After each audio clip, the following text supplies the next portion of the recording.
இது ஓனர் போயிட்டு தானே இப்படி ஓட்டுலயே வைப்போம். ஃபேனை போட்டானா அதுவும் விழுகிற மாதிரி விழுகணும். நான் பாத்துட்டேன்டா. ஐயோ என்னது இது? யார் இங்கே கொண்டாந்து வச்சது? விழுந்தா என்னத்துக்கு ஆகுறது? சரி, கண்ட கண்ட பயிரெல்லாம் கார்ல ஏறி உட்காந்துக்கிறானுங்க. இப்ப என்ன சொன்ன?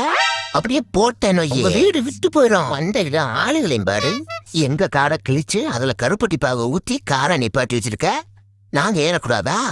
ஐயோ, எனக்குன்னு பிறந்த ஒரே அத்தை மக மயில்.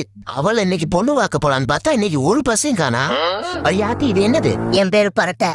மயில் என் ஆளு. பொண்ணு வாக்க போற வேலையெல்லாம் வச்சுக்க கூடாது. என்னையா பிக்காளி தனமா பேசிக்கிருக்க? மயில் என் முறை பொண்ணியா.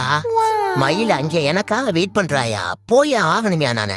இங்க பாரு, ஓ மிரட்டல் ஊட்டலுக்குலாம் நான் பயப்பட மாட்டேன். அவளை கூட்டி போய் கல்யாணம் பண்றேன்னா இல்லையா மட்டும் பாரு. சரி, அப்ப உங்க சப்பானி தான் பதில் சொல்லணும். சப்பானியா? அது யாரு? ஏன் மயிலே நீ பொண்ணு வாக்க போறியா? சட்டை நல்லா இருந்தா தானே பொண்ணு வாக்க போவ. சப்பானி சொன்னாக்கல சட்டை அதுக்கு குடிக்காத வேணாம்.